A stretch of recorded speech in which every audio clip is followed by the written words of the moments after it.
sobre mais uma igreja de Apocalipse, e a igreja que nós vamos checar hoje, vamos olhar para ela e aprender dela, é a igreja de Sardes.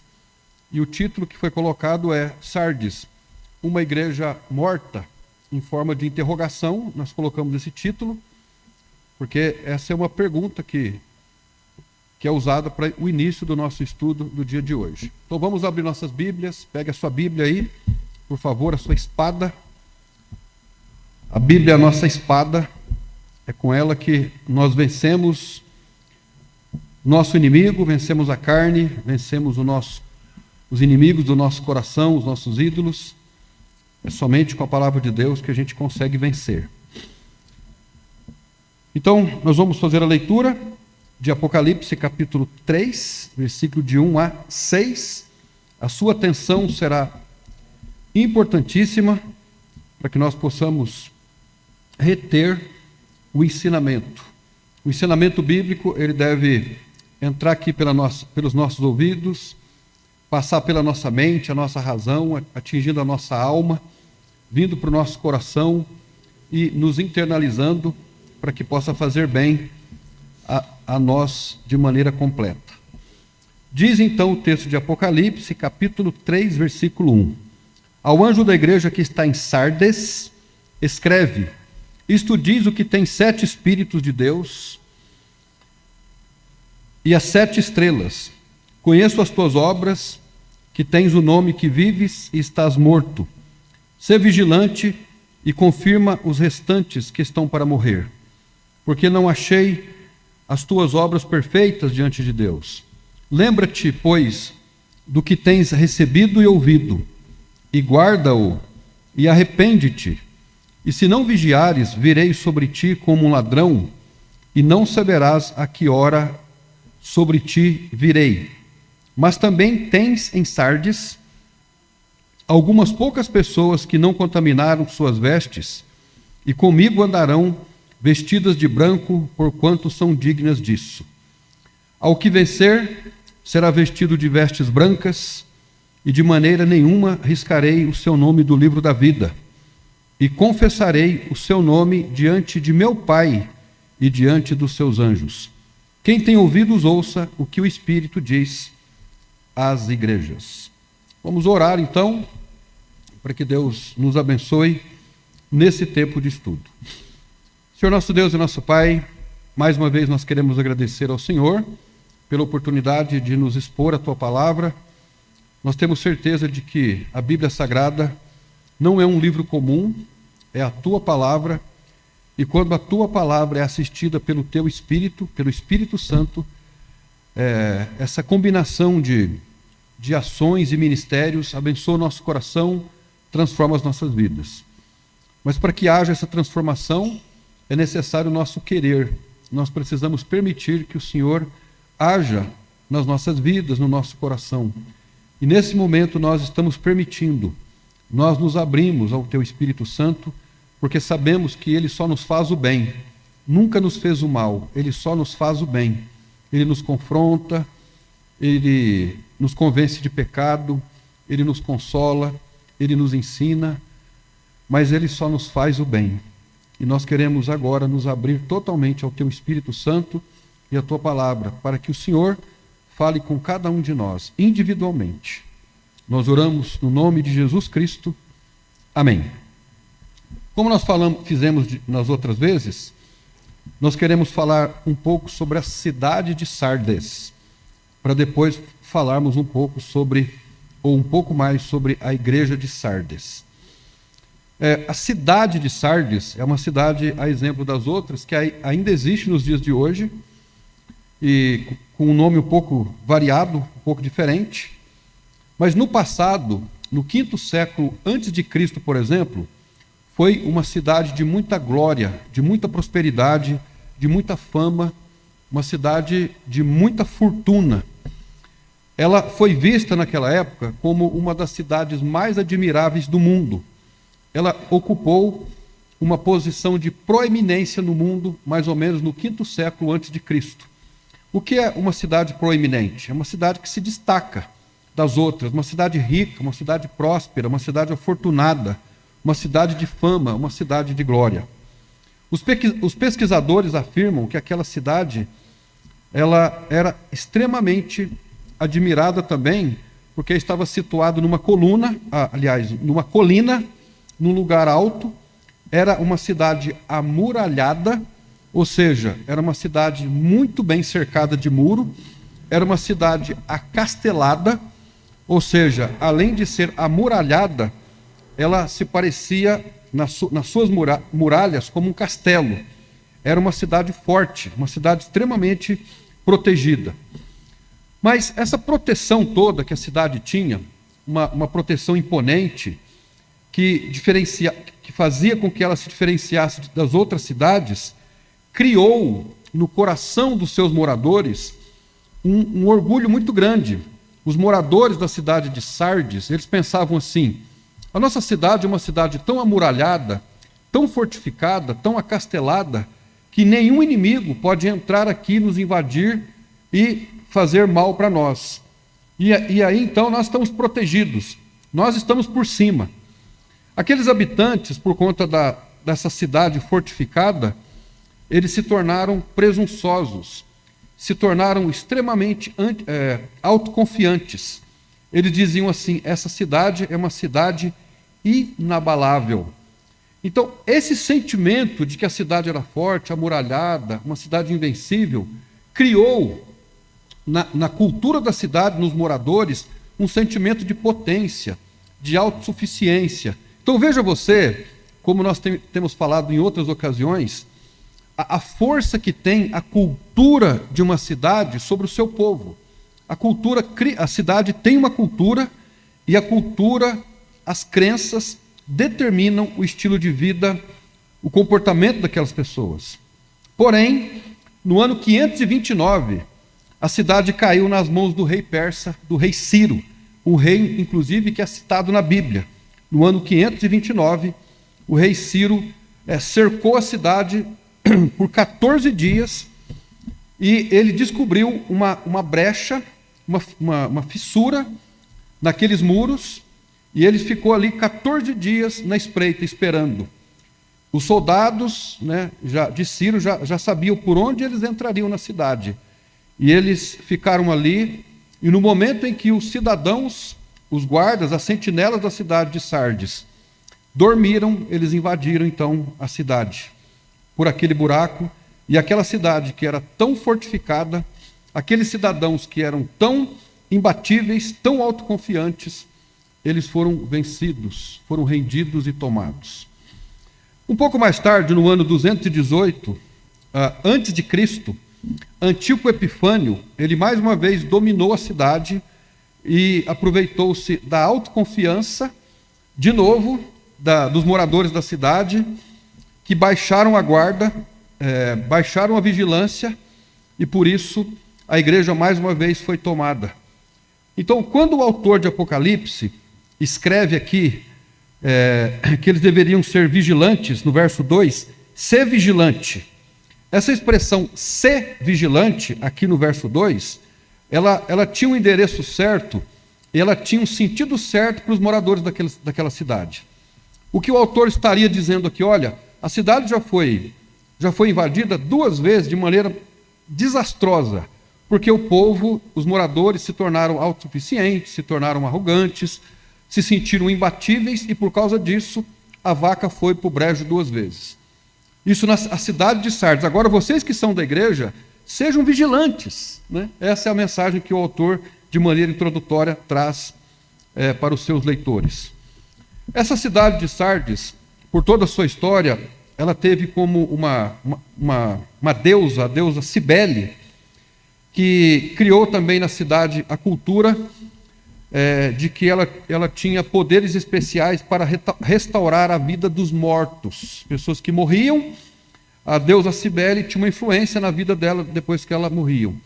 Agora, preste atenção na palavra que eu vou falar, porque os irmãos entendem o sentido do que eu quero dizer com isso. Não precisa nem de falar. A deusa Cibele era a padroeira da cidade de Sardes. Ela era a padroeira da cidade, e ela exercia uma grande influência sobre ela, ou sobre a cidade. No ano 17 depois de Cristo, Sardes foi parcialmente destruída, dessa vez por causa de um terremoto, não por causa de um exército inimigo, mas por causa de um terremoto, e ela foi reconstruída rapidamente pelo imperador Tibério. E agora, no tempo em que esse texto está escrito, ela estava em reconstrução, não totalmente reconstruída, mas estava. Mas aquele sentimento de potência, de autossuficiência, que foi introjetado na cultura, no sentido centenário, já há centenas de anos, aquele sentimento de que nós somos os melhores, nós somos os maiores, nós somos imbatíveis, continuou existindo na cidade, foi passando de pai para filho, de geração a geração. E por essa razão, a cidade caiu na imoralidade, e caindo na imoralidade, caiu também na decadência. Agora, é interessante, irmãos, que o que nós podemos aprender com a cidade, no sentido prático da nossa vida. Então, o que eu vou dizer agora, talvez resuma a história da cidade e, ao mesmo tempo, serve de aplicação para nós. Nós poderíamos dizer que a cidade de Sardes é uma cidade que teve um passado glorioso, mas um presente decadente. Então, se alguém perguntar assim, dá para fazer um resumo bem curto do que aconteceu com a cidade e qual é a aplicação para a nossa vida? Sim. Qual seria o ensinamento? A cidade de Sardes foi uma cidade com um passado glorioso, pujante, próspero, no sentido inclusive comerciário. Era uma cidade que, a exemplo de Tiatira, fazia rodar muito dinheiro na área de tecelagem, de tecido. Então era uma cidade rica. Então foi uma cidade com passado próspero, pujante, mas um presente decadente. E por que ela passou ela mudou a sua história de uma cidade próspera para uma cidade destruída? O que causou isso? Eles não vigiaram. Eles não vigiaram. Então, esse é o ensinamento que nós podemos trazer para a nossa vida de forma introdutória ainda. Pode ser que hoje a nossa vida esteja relativamente próspera, abençoada, podemos dizer assim, estamos nos saindo bem, nós estamos bem, tem uma dificuldade aqui, tem uma dificuldade ali, na vida de todos nós, mas se nós não vigiarmos, nós podemos ter um presente comprometido. Os irmãos estão entendendo? Então é necessário vigiarmos. As vitórias do passado, os sucessos do passado, eles não têm um efeito no nosso presente, e tampouco no nosso futuro. Então, o que passou, passou. As bênçãos de ontem, elas não têm muito mais efeito daqui para frente. Aqui é uma vida nova. E para que nós tenhamos no futuro bênçãos de Deus, uma vida promissora no sentido espiritual, é necessário vigiarmos. Então, qual foi o ensinamento que a cidade trouxe para nós? Uma cidade com uma história passada promissora, mas com presente decadente. O que determina, então, isso para a nossa vida? Uma vida de vigilância. Não pense com absoluta certeza que as bênçãos que nós temos hoje, elas permanecerão amanhã. Nós podemos ser privados de muita coisa, e só Deus sabe o que, se nós não vigiarmos. Então, meus irmãos, minhas irmãs, nós precisamos vigiar na vida cristã, para que não sejamos tomados pelo nosso inimigo. Nós vamos fazer então algumas observações, alguns apontamentos, e o primeiro apontamento, nós podemos dar um título para ele no verso 1. O verso 1 diz assim: E ao anjo da igreja que está em Sardes escreve, isto diz o que tem os 7 Espíritos de Deus. Esses 7 Espíritos de Deus refere-se à pessoa do Senhor Jesus Cristo, com seus atributos. Isso é citado lá no livro de Isaías. E as 7 estrelas. Conheço as tuas obras, que tens nome de que vives, vírgula, e estás morto. Olha, presta atenção nisso. Vamos prestar atenção nessa última frase, a última parte do versículo. Que tens nome de que vives, e estás morto. Veja, preste atenção nisso. Tem o nome de que vives, mas na verdade não vive, está morto. Então, essa é a observação e a constatação do autor. Em primeiro lugar, então, o autor faz uma observação. Ele observa a igreja e ele observando, ele constata, ele faz uma constatação. E qual é a constatação? Vocês têm nome que vive e vivem, mas vocês estão mortos. Então, a igreja de Sardes era uma igreja essencialmente formal e ritualística. Nós somos ritualistas? Sim. Nós somos formais? Sim. Existe hora para começar os nossos cultos, normalmente existe hora para terminar os cultos. Geralmente a gente começa com uma leitura bíblica, com uma oração, depois nós entregamos os nossos dízimos, entregamos as nossas ofertas, consagramos a Deus aquilo que é a parte dele, nós cantamos corinhos de louvor, corinhos de adoração, corinhos de consagração, corinhos de alegria, hinos, nós entoamos hinos de louvor a Deus. Isso faz parte do culto público a Deus, mas essa celebração, esse ritual, essa formalidade não tem um fim em si mesmo. Ela simplesmente expressa aquilo que nós sentimos por Deus, expressam a Ele as nossas crenças. Eles, hoje, se aqueles irmãos que são repreendidos aqui, estivessem aqui na nossa igreja, eles cantariam mais ou menos assim, para Deus. Eles viriam aqui, eles se sentariam aqui nos nossos bancos e cantariam mais ou menos assim: tudo, ó Cristo, a ti entrego, tudo sim por ti darei, resoluto, mas submisso, sempre, sempre seguirei, tudo entregarei, sim, por ti, Jesus bendito, tudo deixarei. Eles cantariam, eles colocariam uma emoção naqueles que estavam cantando, mas eles não estavam deixando absolutamente nada, eles não estavam dando nada para Cristo, eles não se sujeitavam a nada, eles não estavam seguindo a nada, não entregando nada e não deixando nada. Os irmãos estão entendendo essa questão? Então, era uma igreja cuja formalidade e o ritual era o fim. O grande propósito deles era irem na igreja, cantarem, louvarem a Deus e dizerem para eles: nós cumprimos a nossa obrigação, nós cumprimos o dever, agora vamos voltar para casa e continuar a nossa vida. Então, essa era uma igreja que foi identificada pelo Senhor como uma igreja morta. Eles estavam mortos. Por quê? Porque a formalidade era o grande propósito deles. O ritual era o grande propósito daqueles irmãos. Não adianta nada, e não adiantava nada, uma igreja ter um bom nome, ter boas obras, ter reuniões regulares e não procurar buscar a Cristo para a sua vida.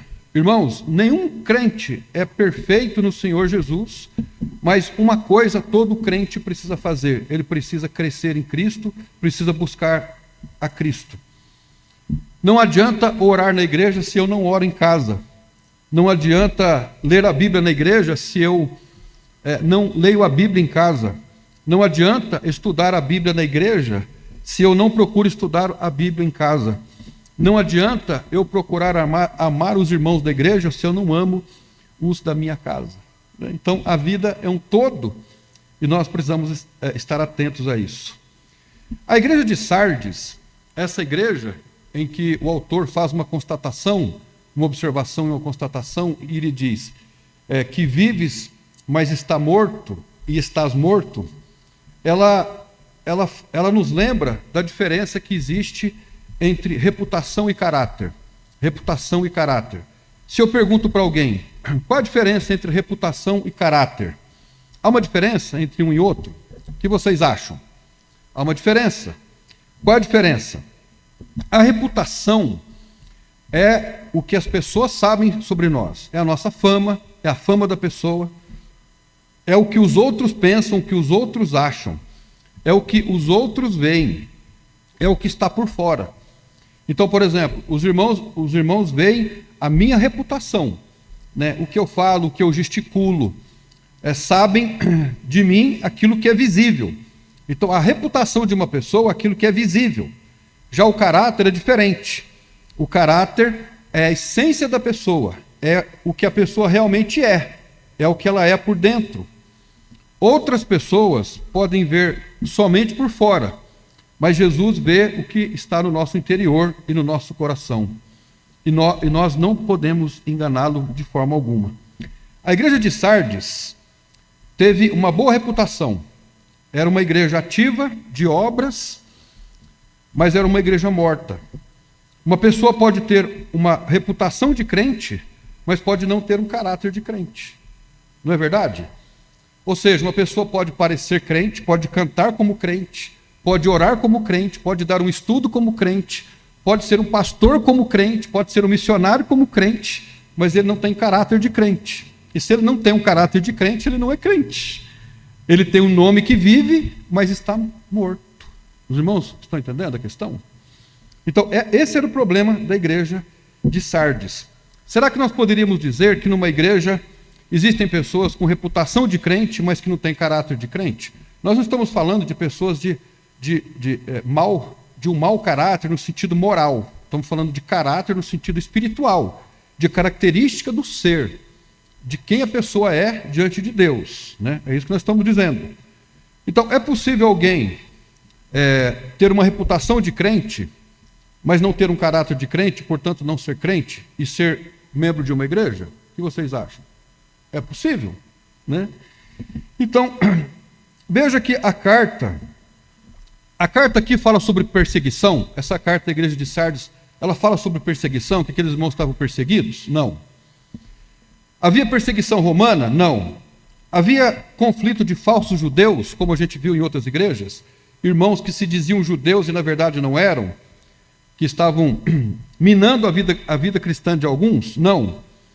Há alguma inferência, ou algum versículo aqui que diga que aqueles falsos mestres alguns falsos mestres estavam induzindo os crentes ao pecado? Não. Então, qual era o problema da igreja?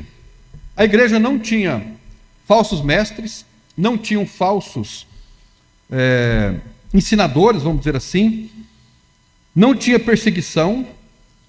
Qual era o problema então? O problema da igreja era indiferença e apatia. A boa fama não ocultou a sua verdadeira natureza. Assim como a cidade era uma cidade cheia de autossuficiência, a cultura da cidade influenciou também a igreja. A igreja, então, foi constituída maciçamente por um grupo de pessoas que não eram convertidas. Pode-se dizer que a igreja de Sardes era uma igreja zumbi. Já viu uma igreja zumbi? Não é o que o texto diz? Tem nome de que vives, mas está morto, né? Eles pensavam que estavam vivos, enquanto na verdade não estavam vivos. Então essa foi a constatação. Esse é o primeiro tópico. O autor do texto, o Senhor Jesus Cristo, ele faz uma constatação. E qual é a constatação importante? Vocês pensam que são vivos, pensam que são crentes, vocês têm reputação de crente, mas na verdade vocês não são crentes. É uma igreja com os seus problemas aqui. Em segundo lugar, a exortação. O texto diz: "Sê vigilante e confirma os restantes que estão para morrer, porque não achei as tuas obras perfeitas diante de Deus." Então, em segundo lugar, a exortação. Em primeiro lugar, a observação e constatação. Em segundo lugar, ele faz uma exortação. Por falta de cuidado, Sardes caiu nas mãos dos inimigos. Espiritualmente, as igrejas caem na mão do inimigo por falta de vigilância. Então, nós precisamos vigiar. Irmãos, eu e você, nós precisamos vigiar, porque o inimigo está aí. Olha o que a Bíblia diz. A Bíblia faz duas exortações sobre os objetos da nossa vigilância. Primeiro, veja bem: vigiai e orai para que não entreis em tentação. Na verdade, o espírito está pronto, mas a carne é fraca. Então nós temos que vigiar quanto à nossa carne. E o que é a carne? A carne é a nossa própria força, né? São as nossas próprias capacidades. Então nós temos que vigiar e orar, porque a nossa carne é fraca. Amém? Em segundo lugar, nós temos que orar e vigiar, porque o diabo está aí. Veja o que a Bíblia diz: sede sóbrios e vigiai. Por quê? Porque o diabo, vosso adversário, anda em derredor, bramando como leão, buscando a quem possa tragar. Então, o texto de Mateus 26:41 e o texto de 1 Pedro 5:8 apresentam dois objetos, dois inimigos para os quais nós devemos olhar e vigiar. Primeiro, a nossa carne. O que é a nossa carne? É a nossa suficiência para resolver as coisas. A nossa capacidade, a nossa inteligência, a nossa sabedoria, a nossa justiça. Nós não temos competência, nós não temos capacidade de lidar com problemas espirituais. Nós precisamos, então, vigiar e orar. É com oração que a gente vence. É com submissão a Cristo que a gente vence. E também nós precisamos ser sóbrios e vigiar contra o diabo. A Bíblia nos ensina sobre isso. Sardes se mostra diferente das demais igrejas que nós falamos. Por exemplo, nós já falamos sobre a igreja de Éfeso, a igreja de Esmirna, de Pérgamo, de Tiatira. Essas igrejas, elas revelaram uma presença do mal, mas o mal era menor. Nas igrejas anteriores, o bem era a regra e o mal era a exceção. Agora é o contrário. Na igreja de Sardes, o mal é a regra e o bem é a exceção. Ou seja, o mal é maior do que o bem. Como que a gente sabe disso? Veja comigo o versículo o 4. Veja o 4. Mas também tens em Sardes, veja, tens em Sardes, uma igreja, algumas poucas pessoas que não contaminaram suas vestes e comigo andarão vestidas de branco, porquanto são dignas disso. Então, o que está acontecendo aqui? A maioria das pessoas que compunham a igreja de Sardes não eram convertidas, não eram crentes, a maioria. Por isso que ele introduz o assunto dizendo, tem nome de que vives, mas estás morto. Então veja, na igreja de Sardes existia uma igreja dentro da igreja. Existia uma igreja de verdade, existia a igreja, existia uma igreja dentro da igreja. E essa igreja que existia dentro da igreja era composta por aqueles que eram verdadeiramente convertidos. Porque veja o que ele está dizendo, mas também tens em Sardes. Ou seja, vocês têm na igreja algumas poucas pessoas que não contaminaram as suas vestes. Ou seja, algumas pessoas que são convertidas. Olha que interessante, irmãos, do que nós estamos falando. Nós estamos falando de uma igreja composta por uma maioria de pessoas que não eram convertidas, que não tiveram as suas vestes lavadas no sangue do Cordeiro. E por isso a igreja estava inoperante, letárgica, parada, e a Bíblia diz morta. A igreja não tinha força espiritual, porque a igreja é composta por pessoas regeneradas. Mas quando a maioria dos membros não são regenerados, não são renovados, a igreja está morta. Os irmãos estão entendendo essa questão? Era uma igreja com os seus inúmeros problemas por causa disso. Então, aqui, pela primeira vez, nós vemos essa separação. A igreja é apresentada como separação. Ou seja, mas também tens em Sardes algumas poucas pessoas que não contaminaram as suas vestes e comigo andarão vestidas de branco, porquanto são dignas disso. Eram pessoas convertidas. Esta igreja que diz que tem nome que vives e está morta, ela tinha apenas uma adesão intelectual a respeito da verdade bíblica. É o que se vê hoje como um fenômeno demográfico no Brasil. Você pode procurar livros, artigos que falam sobre isso, sobre os desigrejados, né? As pessoas que... Eu estou falando no sentido amplo, eu não estou falando no sentido específico. Por que nos anos 80 e 90 houve uma explosão de conversão no Brasil? E agora essas pessoas estão retornando, estão voltando, né? Estão fazendo o caminho inverso. A questão é que isso não é uma opinião minha, né? Isso aí eu já li, não posso dar fonte agora porque eu não me lembro, mas existem artigos publicados sobre isso.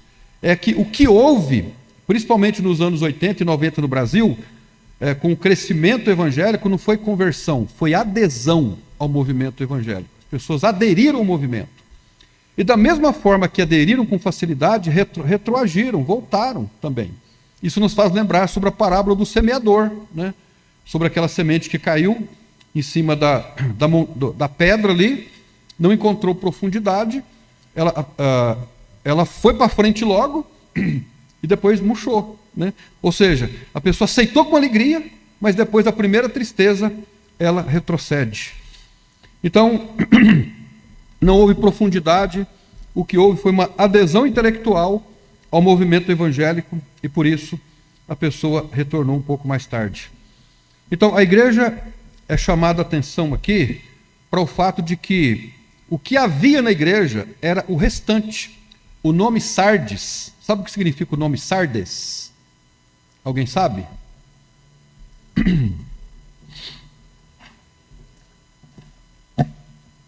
Eu vou falar como mineiro agora. Depois eu dou um pé de moleque para quem acertar. O mineiro fala assim, né? Eu não vou dar pé de moleque não, irmãos. Eu tô só... Veja o versículo 2. Ser vigilante confirma os o quê? Restantes. Então a palavra Sardes significa restantes, significa o remanescente.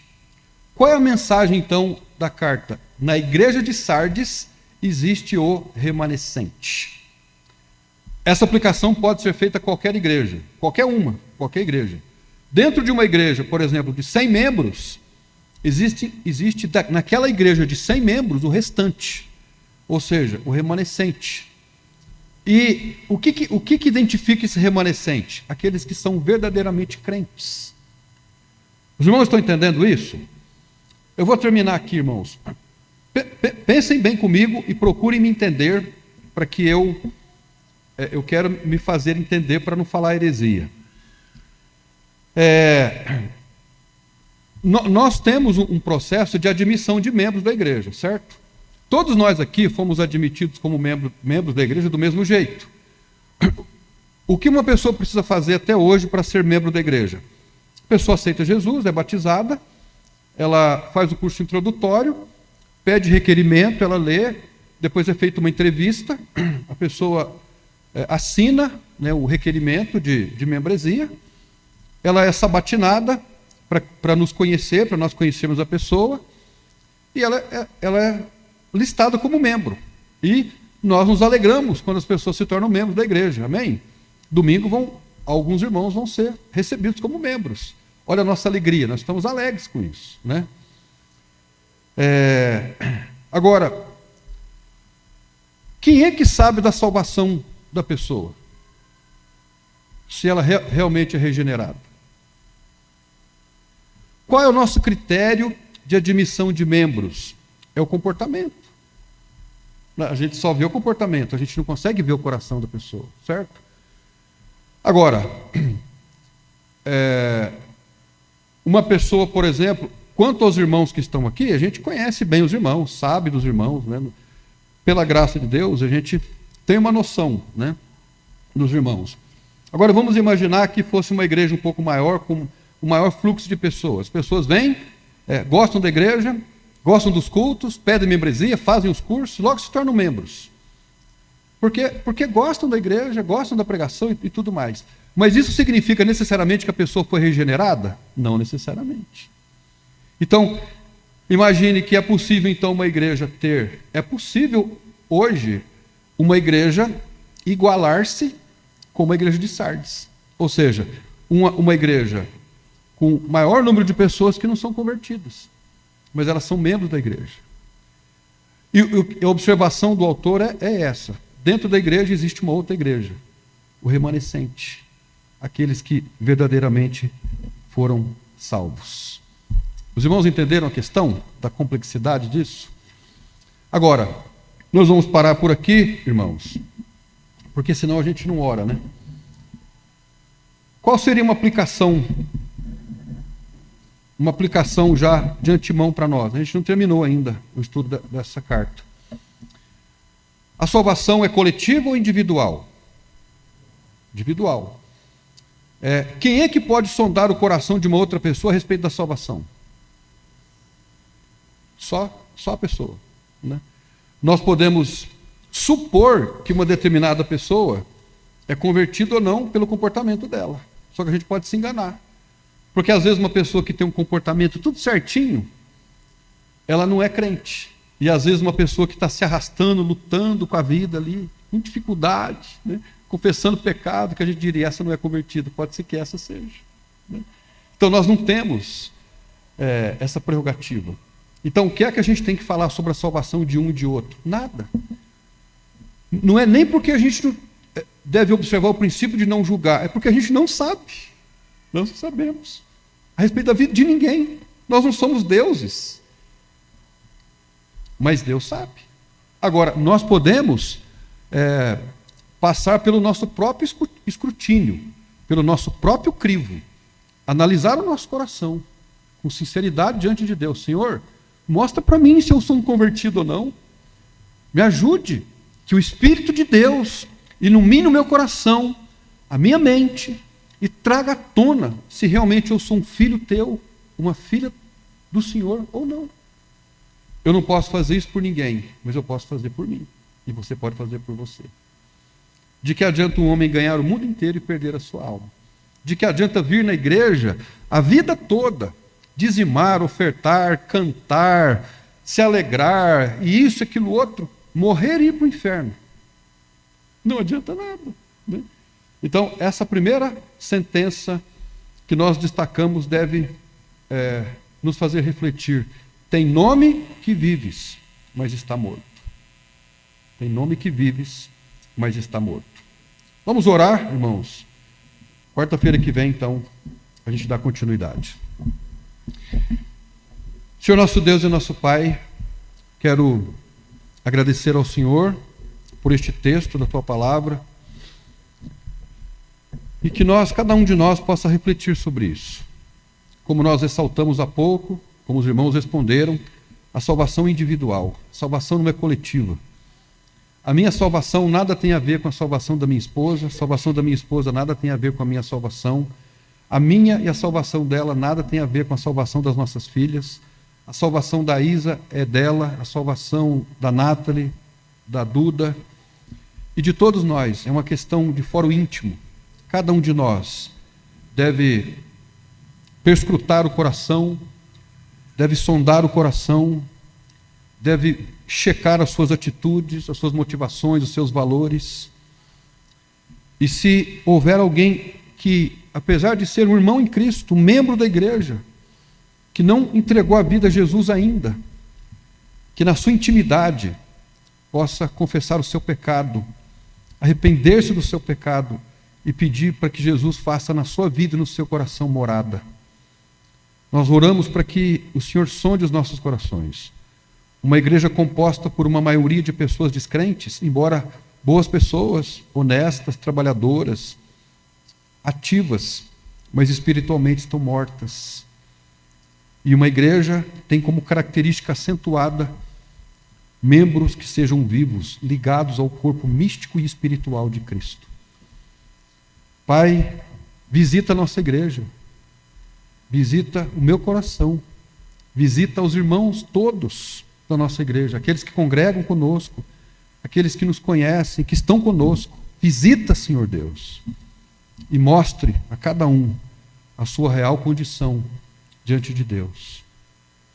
Visita o meu coração, os nossos corações, a minha vida, as nossas vidas, a vida da igreja, e mostra-nos, para que nós não sejamos enganados pelo nosso próprio coração enganoso.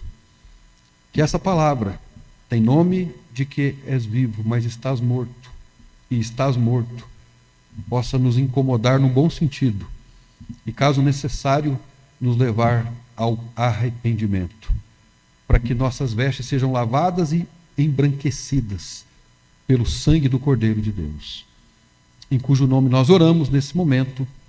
Amém. Amém, irmãos? Nós vamos encerrar a transmissão agora e vamos ter o nosso tempo de oração. Eu só peço aos irmãos que nós sejamos breves na nossa oração, porque eu sei que está calor e para ligar o ar-condicionado aqui, acho que não vai ser muito legal, né? Mas a gente pode ligar também. Bom, A dona Bem-vinda mandou alguns pedidos aqui de oração. Eu já tenho aqui, eu posso orar por eles. Mas eu também gostaria de ouvir os irmãos, se alguém tem um pedido. Desse lado aqui primeiro.